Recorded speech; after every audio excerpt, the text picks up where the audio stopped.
Look, drop! Look! Yes! It's right again, there it goes! Right again!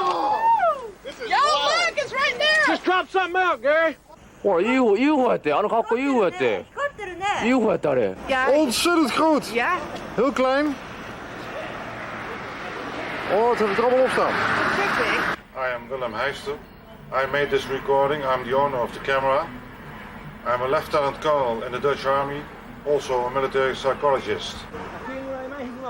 Unidentified flying objects are usually dismissed as fantasy, but sightings are often reported by highly credible witnesses. They have even been seen by 2 British policemen.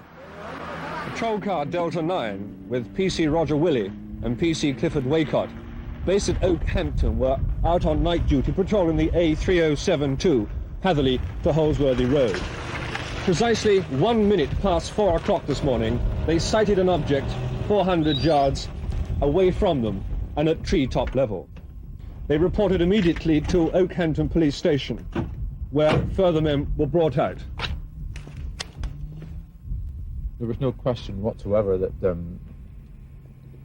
this was a figment of the imagination. It was definitely there. It was definitely either manned by some sort of being or remotely controlled. It was definitely being controlled to view our car or... You had the feeling Pacific. it was watching you? Definitely. Yes. I've got one that can see. Pilots, astronauts, even the first round-the-world yachtsman Francis Chichester have reported seeing things which seem to defy rational explanation. It was a perfect shape. It was shaped sort of well, like a pearl with a tail. You know, just a blimp, a pure blimp shape. And I watched this thing, and suddenly it disappeared. And I thought, well, am I seeing things? Reports of sightings can always be questioned, but film of UFOs is harder to refute. These images were taken over Utah in 1952. The film was minutely scrutinized by the US Navy's Photographic Interpretation Lab. They concluded that the objects weren't birds or balloons, but self-luminous, unidentified flying objects. But in spite of such evidence, scientists have always been skeptical. Sir Richard, what do you think of this flying saucer business? Well, it's impossible to say what people actually see unless you're there at the time, and you do get all sorts of reports. If one didn't see it oneself, one can't say what it is they actually saw. You've never seen anything yourself? No, never. Between 1948 and 1969, the US Air Force investigated 12,618 reported sightings. Over 11,000 were identified as material objects, weather conditions, or hoaxes. But 700 cases remained unexplained. As the number of sightings grew, UFO groups sprang up all over the world. For Charles Bowen, editor of Flying Saucer Review, the debate wasn't so much about whether UFOs were real, but where they were coming from.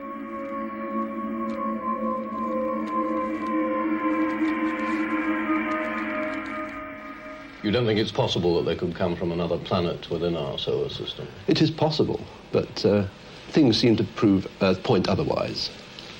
This means they've come a very long way. Indeed. You think this is still quite possible? This is several light years, isn't it, from the nearest? Well, we must get round to the way of thinking in terms of non-man-made machines, something more sophisticated than we have ever produced.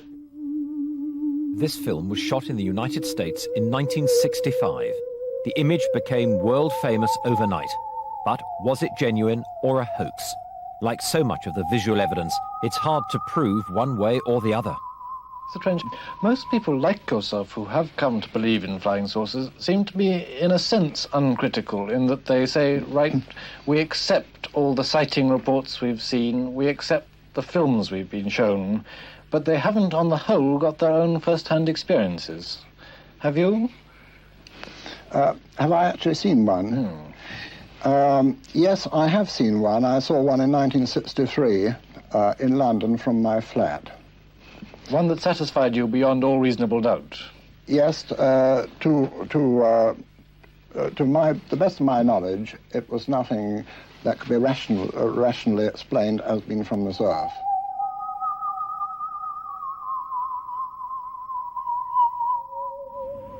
South America seems to be the most active area for flying saucers. Ufologists believe the spacemen may even have bases there in the Mato Grosso and the Andes, and even underwater along the Atlantic coast of Patagonia. In France, an investigator discovered that reported sightings for one September night in 1963 fell in an absolutely straight line from Bayonne to Vichy. Ufologists have since used that method to work out two lines of orbit, which, they reckon, link the areas of maximum flying saucer activity.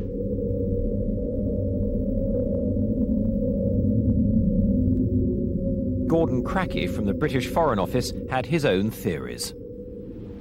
I think that there is more than one type visiting us. I think there are at least 5. I'm talking of types of beings, not types of craft. There are about 30 types of craft. I think a minimum of 5 types of beings are coming, and possibly 8. And I think that some of them may be friendly and some may not be.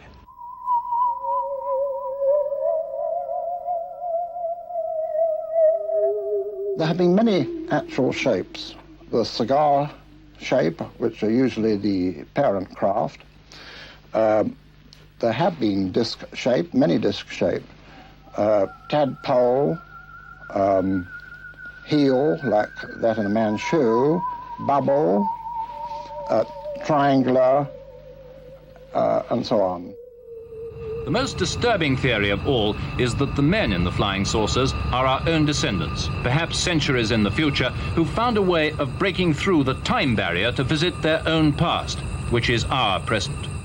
It is part of modern astronomy, isn't it? It's accepted by modern astronomers that it's possible that there are many planets in our galaxy that could sustain our kind of life, or life similar to ours. Oh yes, in our galaxy, but not in the solar system. This makes an enormous difference about the travel time. If the thing is many thousand light years away from here, or many million light years away from here, even if you move with the speed of light, you've got to be many million years old to get here. Friendly or not, in the United States, the military faced growing criticism from the public and the media for not taking the subject seriously. In 1966, the US Air Force tried to silence its critics by asking the University of Colorado to conduct the most exhaustive scientific study of the UFOs ever undertaken. Their aim was to put an end to speculation and clear the air of flying saucers once and for all.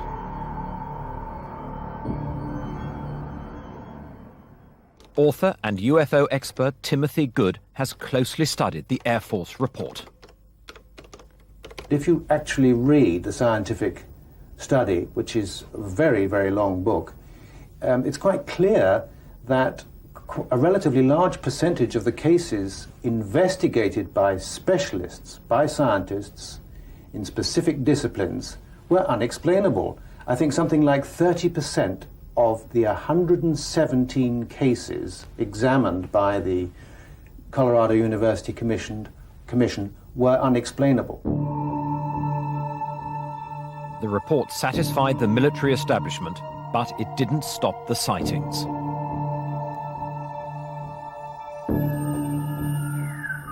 UFOs continue to be seen around the world, no more so than over the small English town of Warminster.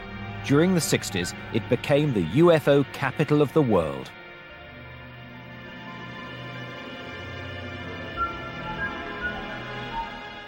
A lot of people reported these strange clatterings on roofs, which, as I say, is often the onset of poltergeist activity. In other situations, it would be looked at in that way. And there were many sightings of people down on outside the towns. People would be sort of walking in the fields, and they'd see someone who would just fade away or disappear, very ghost-like. A worried town came together at a public meeting. Firstly, let me thank you all for coming along this evening, and I hope what will prove a constructive meeting. It is perhaps appropriate if I first give some background information to clarify the aims of this meeting.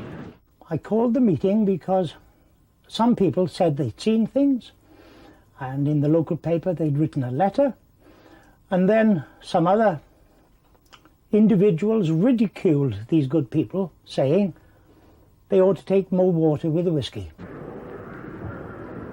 Many of our townspeople have been frightened by unusual sounds. You couldn't get into the town hall. The main street was festooned with people. Personally, I had to have a police escort to get in. One night back in the summer, it could have been the 11th of August, I heard a sound that was really horrible, but I would have said was a Commodore Garden helicopter sitting only a few feet up above the houses. And how many people here tonight are afraid of the thing? How many of you? Was this the thing? It was photographed over Warminster by a local boy, Gordon Faulkner. From what he told me at the time, he was coming out from his house to take his camera, which was a rather nice one, a Japanese one, that time, much better than the one my daughter had. And he was bringing it down to loan it to her. And he was just coming out of his garden door, and he looked up and saw this thing across the skyline above the houses. And he thought, that's something odd, and he had his camera, so he just snapped it. Didn't really think any more about it, thought, well, it was odd. But when it was developed, of course, that was the photograph that was sort of accepted all the way round. The events that so terrified the inhabitants of Warminster sparked the imagination of John Spencer, then only 11 years old. Now Vice President of the British UFO Research Association, he is still intrigued by the Warminster sightings. In terms of flying saucers pictures, it's about as good as they come, which is to say pretty bad. There's a general rule in flying saucers that the most clear pictures, usually eventually, you can find the strings that hold them up. The real ones do tend to be sort of pretty grainy, pretty blurred. Because by their nature, these things are reported as moving at high speed and often soundlessly and often surprisingly. So, Gordon's account is pretty well a standard one, and the picture is not surprisingly very blurred. I have to say it's a very limited picture because there's nothing else in the picture at all to give it perspective or size or distance. As almost every dimension of the thing is a guess. Armed to the teeth with sophisticated devices, the world's UFO enthusiasts flocked to Warminster.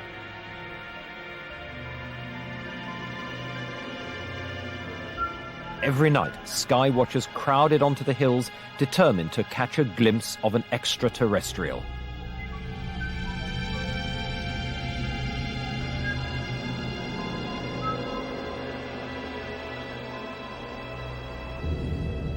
A local farmer, Molly Carey, got caught up in UFO mania. She took pity on frozen sky watchers, and her home often became an unofficial guest house. Some nights, she'd have up to 20 people sleeping on her floor. It hasn't really changed. That must have been over 20 years ago, was it? People used to come from all over, and it has been said there could have been one or two aliens came, but that was just what they used to say. But they came from, and they were all ages. From the very young to the very old, all walks of life.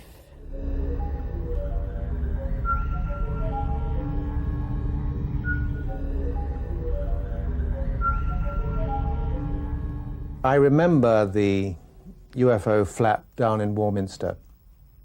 Back in late 1964, I think it started, and it went on through 1965 through 1967. At the height of it, I went down there, and I can remember traipsing around very cold hilltops together with teams of other enthusiasts. I never saw anything other than satellites and aircraft, I have to say, even though others disagreed with me. What was always interesting with the sky watches is that you could see the sociology of UFOs as well as what was in the sky. You could see different people, and you could stand in a group of people, and in 6 people, 3 of them could see lights in the sky, 2 of them could see nothing whatsoever, and another person could see portholes on a spaceship from Venus. And that was always fascinating, that different people could interpret things so obviously genuinely and passionately, but it taught, I think, all UFO researchers a lot about we have to study people as much as we have to study photographs. 30 years after the famous photo of the thing appeared, John Spencer had a call from a friend of Gordon Faulkner claiming the photo was a fake. Gordon Faulkner and I did some experiments with little models made out of milk bottle tops and buttons and bits of cotton wool. I can't remember exactly what they were made of, but they were all small. They were trying them in the air, taking photographs, trying to get a rough idea as to how small it could get. The film being developed by somebody local. According to Roger, Gordon and he and others involved, indeed he thought people working here in the Warminster Journal at the time, got together to play a practical joke on the then owner, Charlie Mills.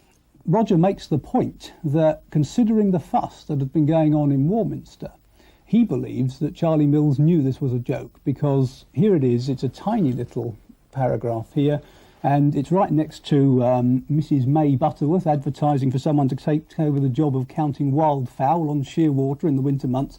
In other words, there's been no fuss made about it, considering the apparent value of this, and considering the extraordinary spread that came in the Daily Mirror when Arthur Shuttleworth took it to the Daily Mirror within the next day or so.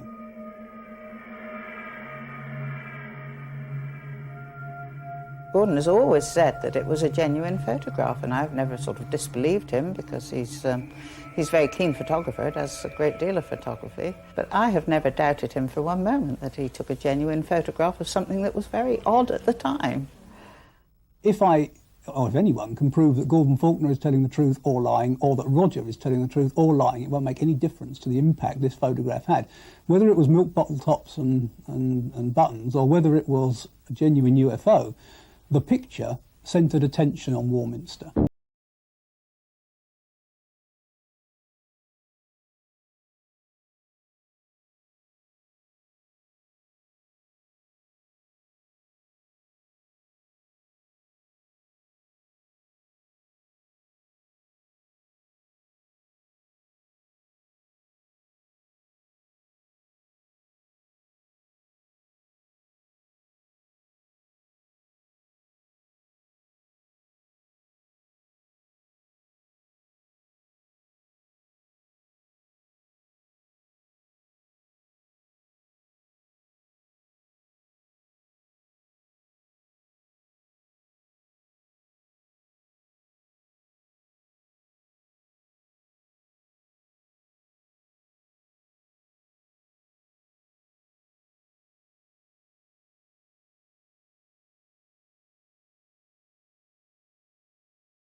From Warminster, the centre of UFO activity 20 years earlier. Even some die-hard skeptics were puzzled.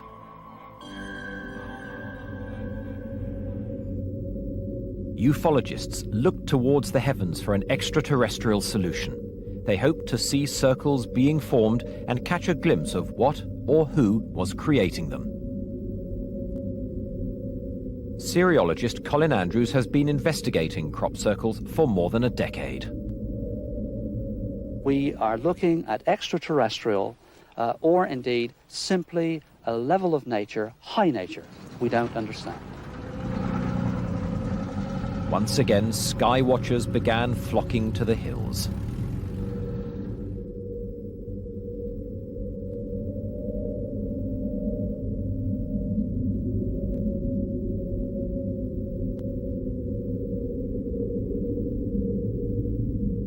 I believe that the UFO phenomena and the crop circles are totally connected, and it's to reawaken an ancient knowledge that we've forgotten.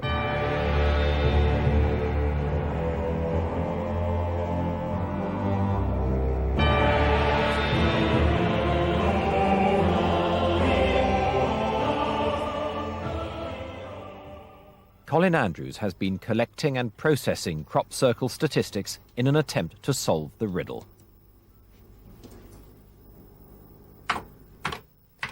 this is indeed a mystery. I've worked with at least 50 scientists and engineers on this over the last nearly 10 years, and there's nobody in the world that's anywhere near an answer to account for this. I believe we're looking at some form of intelligence.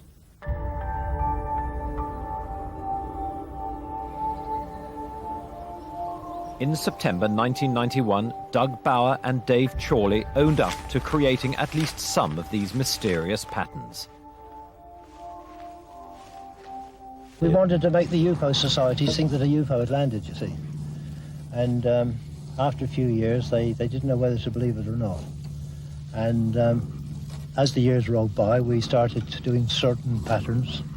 And as you see today, we've got quite complicated in them. At certain times of your life, you love to take somebody for a ride, don't you?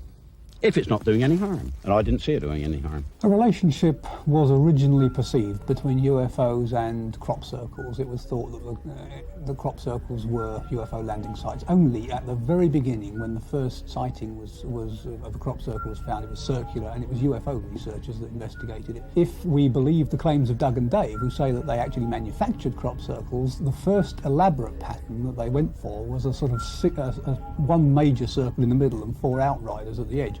And they said that they deliberately created that in the shape of the lunar module to make it look like something had landed. The experts weren't so easily fooled. It's an obvious, it's absolutely obvious. This here, you see, it's not consistent at all with the genuine phenomenon. To this day, the crop circle controversy continues. An amateur cameraman captured on film this shiny object flying up from the corn. Could this be an extraterrestrial explanation for the crop circles? Let go.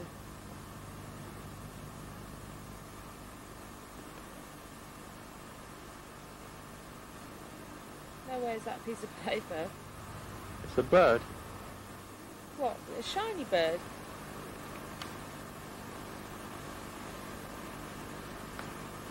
Where's it gone? Just there above that tractor. Oh. Tractor stopped.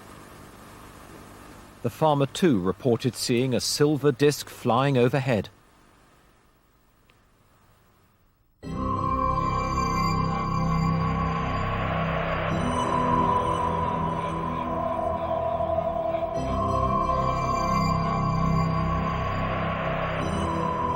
In the late 1980s, the ufologists' attention switched to Florida and the town of Gulf Breeze. Over the dunes. Oh my God. There she is. There she is, right there. Oh my God. In 1987, this small coastal town in America was overtaken by UFO fever. Like Warminster, the UFO sighting put Gulf Breeze firmly on the map. Watching it here, kind of solid in the sky right there. That's the tower way back beyond. Local property developer Ed Walters took this video in 1993 while walking along the Pensacola shoreline. Oh my God, just hovering right there. Bob Urschler, an aerospace technologist, was intrigued by the stories coming out of Gulf Breeze and went to look for himself. It was at night the first time Ed and I were driving in his truck just across the bridge here to Pensacola. And as I'm sitting in the passenger seat looking across at Ed, I noticed just out through the window this extraordinary object, really, that was just above the water. You could even see the glow of the light on the bottom of the craft reflecting off of the water surface, which was kind of ripply, and it was such a shock, really, to see exactly what was in the photographs that I had been analyzing for the past year. And I'm asking Ed, what is that? And he's looking out the window, and he's excited as I am, because this is the first time anyone else has been with him when he actually saw, much less photographed, one of these objects. So he's asking me what I'm seeing, and we're describing to each other exactly what we're seeing, and this thing is just pacing along with us for about a minute and a half as we cross the bridge here and approach this hump, and then it just kind of glided over towards the shoreline, away from us, and out of sight. Urschler had studied dozens of pictures of Gulf Breeze sightings. Seeing one for himself dispelled any remaining doubts about their authenticity. it was no longer an issue of was it real. It was indeed real. It was a real solid object that could perform physical characteristics of aerodynamics that was absolutely foreign to aerospace technology as I knew it. Ed Walters took some spectacular pictures of what he saw above his home. To many people, they were convincing proof that flying saucers are real. Some months later, Ed took this video footage from his back garden. It appears to show 3 similar objects maneuvering behind the trees.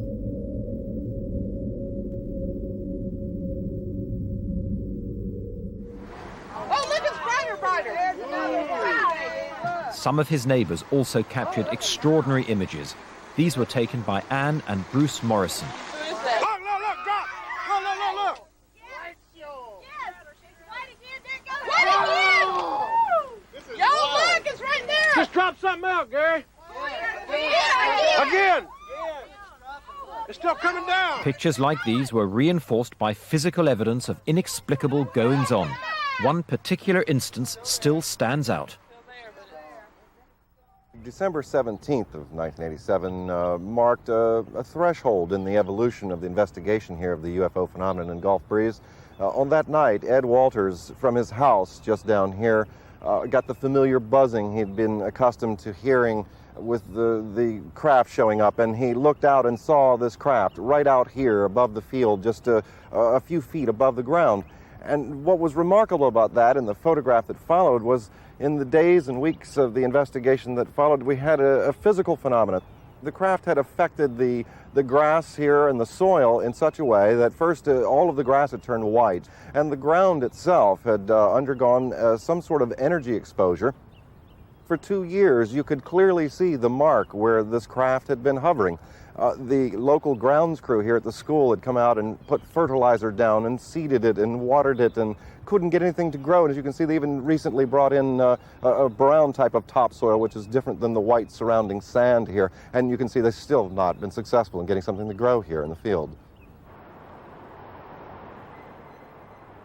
Across the world, in Moscow, a group of scientists have observed similar phenomena. Professor Semyakov is a biologist. Но обычно мы стараемся, чтобы были свидетели. Значит, лучше, если бывает несколько свидетелей, которые фиксируют это место.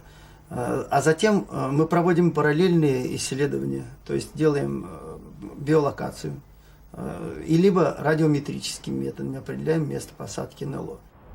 He's studied dozens of sites where UFOs are said to have landed. One he's looked at in detail is just outside Moscow. Там характерно было то, что была вдавлена почва, как бы огромный каток был поставлен на почву диаметром 4 метра. Почва была вдавлена на 5 сантиметров.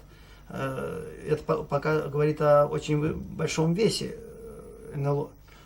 И НЛО представляло собой, как по следам, по рассказам очевидцам, колбу. There is no spoon. Эта колба была как бы на ножке, стояла на поляне и возвышалась даже над лесом на 5 метров. He has also conducted experiments using insects. И что для этого пришлось сделать небольшой аппарат. Он заключался в том, что мы взяли камеру, в этой камере была мембрана, и в эту камеру помещались мухи. Но мухи какие? Дрозофилы, бескрылые линии. Мухи могли только бегать по этой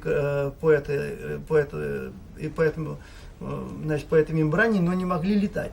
Далее шел усилитель, и все это прослушивалось наушниками. Получалось так. Достаточно было, вот в частности, эти исследования проведены также в Шарапе-Охоте, было достаточно войти в зону посадки НЛО, как мухи возбуждались.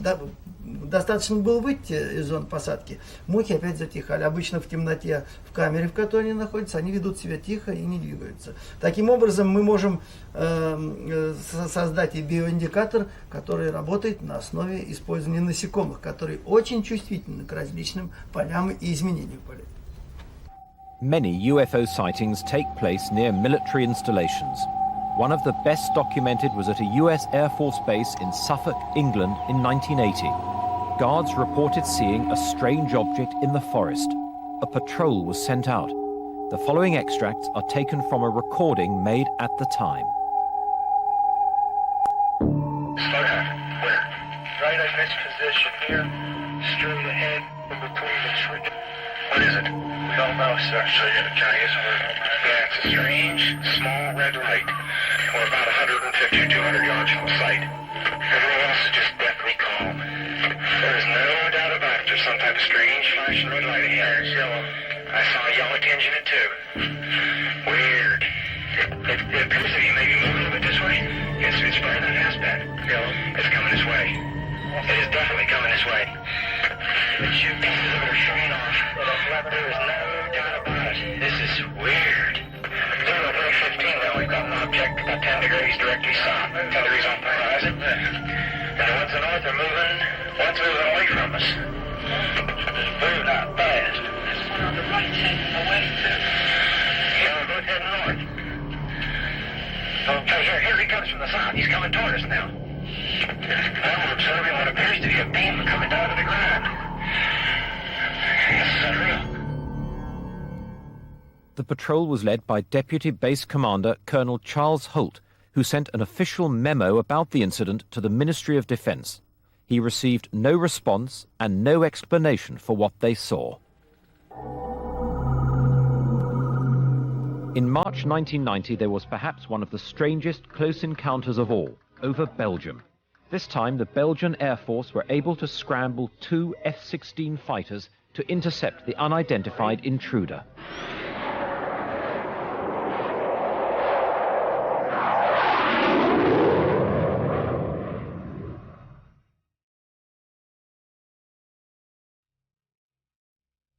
Closing on their target, the pilots locked their radar onto the object.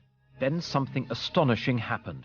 Within a split second, it accelerated from 280 kilometers per hour to over 1,800 and dropped more than 1,000 meters in altitude.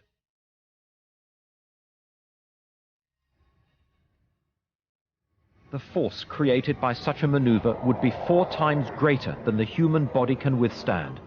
Unable to match the speed of the UFO, the 2 F-16s returned to base.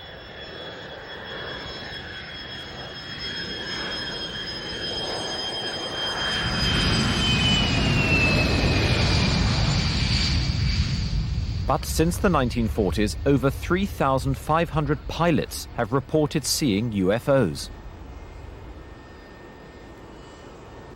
Now retired, former British Airways captain Graham Shepherd can finally talk openly about his UFO experiences.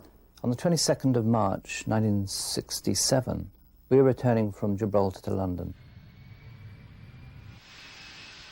Quite suddenly, we were aware that ahead of us was a star which was at least twice as bright as the best of Sirius or Venus. All the while, it was changing colour. It was very, very bright, iridescent colours. There were greens and blues, beautiful reds. And suddenly, everything happens. It started aerobating. It was moving around the sky, doing figures of 8. It was doing loops. It was manoeuvring at a rate which is impossible, in my view, for known aerodynamic laws. And we asked Bordeaux radar if they had any unidentified traffic, and they did confirm that they had unidentified traffic 10 miles to the west of us.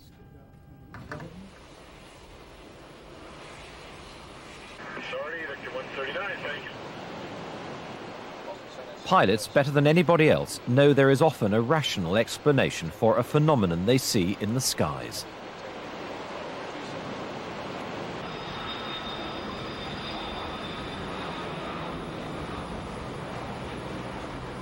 We see a number of things from the flight deck. Other aeroplanes, we see reflections from the ground. This is day and night time. Cloud formations, the effects of sunlight on cloud, ice crystals. At higher levels, it's quite common to see satellites. Visibility is excellent. It's a very wide angle of view laterally and vertically. We run a very objective, continuous check, if if you like, of things that appear outside the aeroplane. And in doing so for thousands and thousands of hours, one builds up quite a bank of experience. Graham's second sighting was even more dramatic. We were on a routine daylight flight back from Scotland to London Heathrow in a Vanguard, cruising at about 24,000 feet. We just transferred from the Scottish controller to the Preston radar controller, made our normal routine radio calls, and within minutes, the Preston radar controller alerted us. He told us we have opposite direction traffic in the airway, very fast moving, unknown. Immediately, of course, we looked out of the flight deck straight ahead of us to the 12 o'clock position, and into view came a disc-shaped craft. It was shaped like a discus, shining in the sun. A more accurate description would be like a hubcap of an American car. The cupola on the top, diameter about 30 feet, in my view. I was looking down on the craft, the machine, as it came past, flying at very, very high speed. It came to within about a quarter of a mile of us. I was looking down on it, some 200 to 300 feet below us.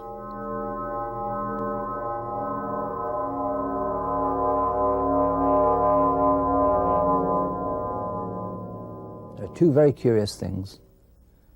First of all, there was no shockwave from this machine. It was close enough, in my experience, it was close enough to give us quite a bump, a noise and a bang as the shockwave passed us. Secondly, we made no attempt to report an air mist, a near collision, or file an air safety report. So that not only us as a crew, but the Preston radar controller were aware that its strangeness didn't qualify it for an air miss or air safety report. 25 years on, I feel I've got a long and happy career behind me, and I feel so strongly that the whole subject is, and should be, in the public domain. So I broke ranks, if you like, and decided to talk about it openly to the media. British Airways were apoplectic, is the only word I can use. They gave me lengthy interviews, and they followed up the interviews with a letter which, in all fairness, does describe the conflict that does exist between a subject, UFOs, which is on the fringe of believability, and the credibility of British Airways captains. British Airways want the least possible controversy. They don't want wacky captains, they don't want wacky crews, they don't want any of the air crew involved with any subjects which have the slightest possibility of compromise.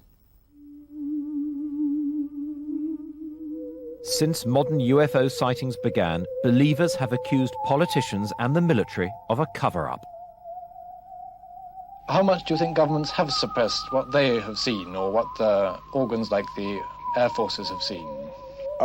It is something that I can't quite frankly prove. You think that the authorities really are suppressing the information? Yes, suppressing, that's true, and not allowing their junior officials to know anything, so they can't tell lies anyway. 5, 4, 3, 2, 1, 0. All engine running.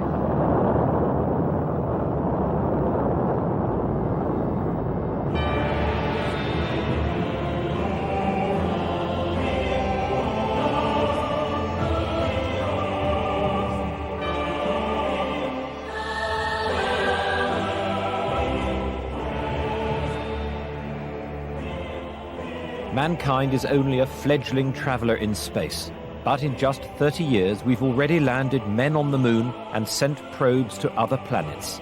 Are we really the only people out there?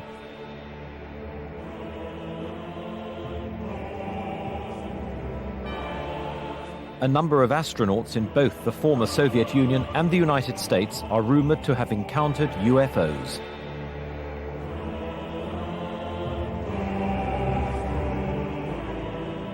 Armstrong is reported to have seen a UFO or two UFOs on the moon, together with Buzz Aldrin.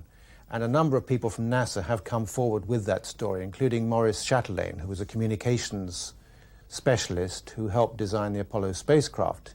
He confirms that both Armstrong and Aldrin did indeed see UFOs on the moon. I'm not a conspiracy freak as such, but the fact of the matter is that there is an officially acknowledged cover-up of the UFO phenomenon, certainly by the United States authorities. This is easily provable because since the 1970s, thousands of documents on UFOs have now been released by the intelligence community.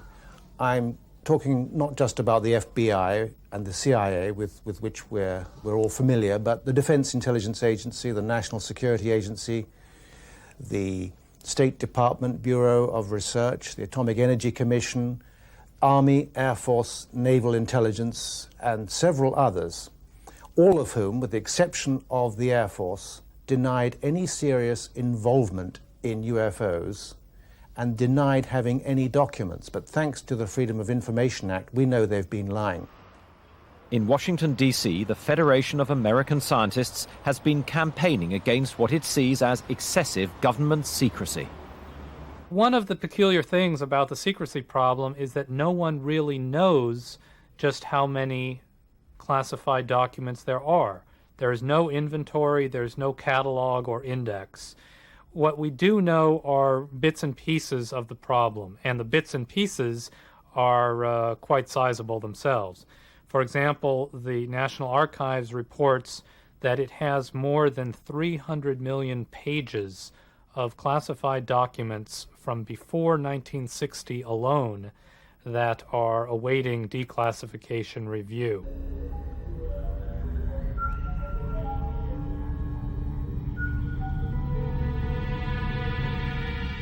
There is a vast quantity of government documentation on the phenomenon of unidentified flying objects of one sort or another. Timothy Good has had first-hand experience of official secrecy. The object that I saw in the sky here in southeast London in 1980 first appeared as a bright point of light, just like Venus or a very bright star. And at first I thought maybe this was an aircraft reflecting the last rays of the sun, because this was at about 7 minutes past 4 in the afternoon. But then I realized that it wasn't really in the right position for Venus or any other planet. It was much too bright to be a star. Somebody got videotape of it from the Sevenoaks area, and this is, I think, a 35 to 40-minute video. And that clearly shows a point of light in the sky. Unfortunately, you know, without a powerful zoom, you don't get any idea of the shape of it. I mean, that could not be a weather balloon. That's impossible. Well, it is. Because it wouldn't move up and down like that. It wouldn't keep What? going up and then going over, reappearing, and it's sort of going in a sort of circle, wouldn't it? 40 other people reported sighting a similar object. Subsequently, I made a lot of inquiries about this object. And I tried the London Weather Centre. They said they'd had no reports of unusual activities. I contacted Civil Aviation Authority at Heathrow. They said that no airliners coming into or leaving Heathrow had reported sighting the object. Ministry of Defence confirmed all that and said that there had been no radar tracks of unknown objects at the time in question. Now, that's quite possible, of course, especially if the UFO was able to disguise itself or to screen itself in some way from radar. But I am surprised that some pilots, at least, didn't report it, because it would have been seen from a very, very wide area. And I'm sure that thousands of people must have seen this thing. I mean, it was alternately hovering and maneuvering in a completely clear sky for an hour and 10 minutes. Some of the clearest and most frequent sightings in modern times have happened in Elmwood, Wisconsin. They had so many close encounters that the town became the inspiration for Steven Spielberg's famous film. When the sun goes down over Elmwood, Wisconsin, the people of this tiny town see them. I could see the little legs on it, like little pods on the bottom. It was a saucer-shaped deal. When it got over the village, and it was gone out of sight. Oh, look, it's brighter, brighter. Almost everyone in this community of over 900 people has either seen a UFO or knows a relative who has. People call it the forbidden village in the Forsaken Valley. But Elmwood decided to go one step further in making contact. In our opinion, this is going to represent man's grand attempt here to reach out and establish a relationship with this society. They're trying to raise $16 million to build a landing base and entice their alien visitors out of their spacecraft. But there are many people who already claim to have met aliens. I was here in this room, in our bedroom, and it was 3:17 a.m., the early hours of the morning. I was here alone. My husband had gone away on a training course. I was sleeping on that side of the bed, and my young son was sleeping on this side. He was a lot smaller then. And I was woken up by... It was just a strange feeling, really. It was like unseen hands sort of shaking you awake. And I had this urge to get out of bed and go and look out of the window. It was like someone was telling me to go and look out the window. Just very strange. I did. I got out of the bed and I walked over to those windows and looked out, and in the distance there were lots of little lights moving around, and I thought at first that they were just stars, you know, moving around in the distance. I remember thinking, you know, wow, they look pretty, and then realising that stars don't do that. I felt myself sort of being lifted up, being pulled upwards, and I was in this light, lots of blue-white light. And then the light dimmed down and I could see sort of shadows moving around in this light. And then the light sort of dimmed down a bit more, and then there standing in front of me were what I would describe as 3 non-human beings. They're about 3.5 to 4 feet tall, brown, tan in colour, and had large oval heads, large oval black eyes, had long skinny arms. They looked like undeveloped children. They moved up and stood in front of me, and one of them stood directly ahead and one on either side. And they had a funny smell to them. I think the most traumatic part really was this taller one had come and stood by my head, and he wasn't holding me, but I felt like he was holding me down. He was leaning across the head of this table and staring into my face. And I couldn't move. It was like all I could do was respond to him looking at me. And one of the other little brown guys came over from the right, and he was holding something that looked like a single strand of fibre optic cable. And it was lit up all along its length. It didn't have a light on it or anything. It was just a light. And the one standing at the head of the table took my head and sort of turned it slightly facing that way. And then I just felt this most tremendous pain, like my head was being sort of split open on the inside. It was just a tremendous pain. And I knew that whatever this was, that this one was carrying, that they'd stuck it into my head. And I felt a sharp pull at the back of my head, like a tug, a sudden tug. And I was laying on, as I say, laying on this table, and I can remember I'm crying, and the tears are running down my nose and sort of dropping onto my lip, and I can taste them. I can taste the salty tears, you know, and it's not the sort of thing, those aren't the things that happen in dreams. Those are the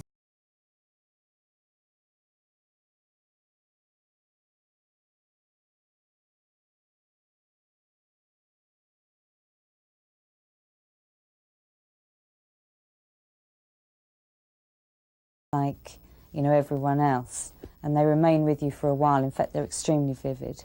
But I have never ever woken up from such a dream or a nightmare with hair missing from the back of my head, a small hole in my navel that was leaking fluid, all the bruises where this pencil thing had touched me, and this overwhelming sort of memory of smells and sounds. These are real, as I say, this is real sensory input.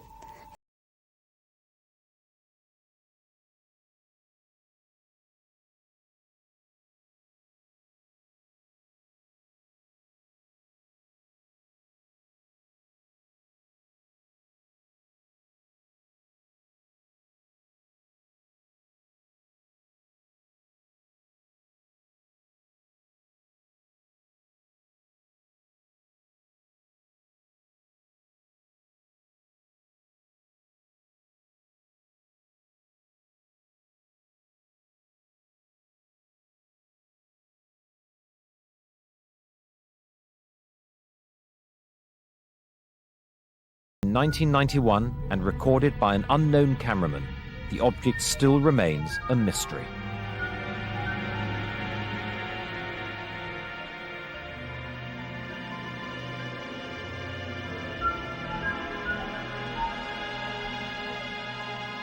As the camera moves closer, we see what looks like the outline of a flying saucer.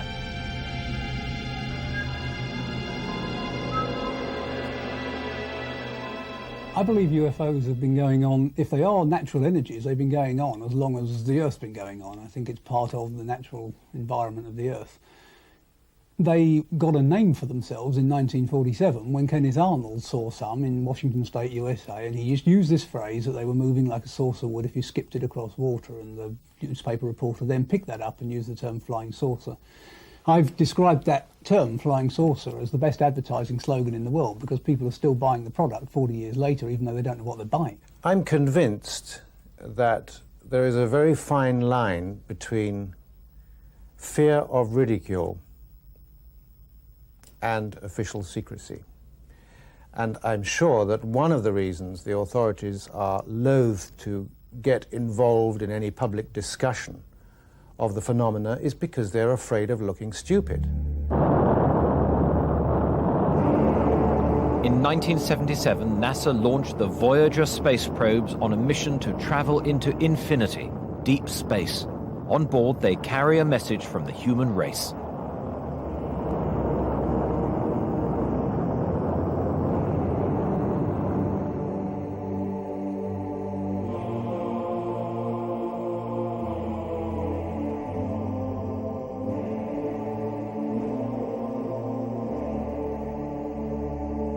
In years to come, they too could become mysterious UFOs circling above some far distant planet.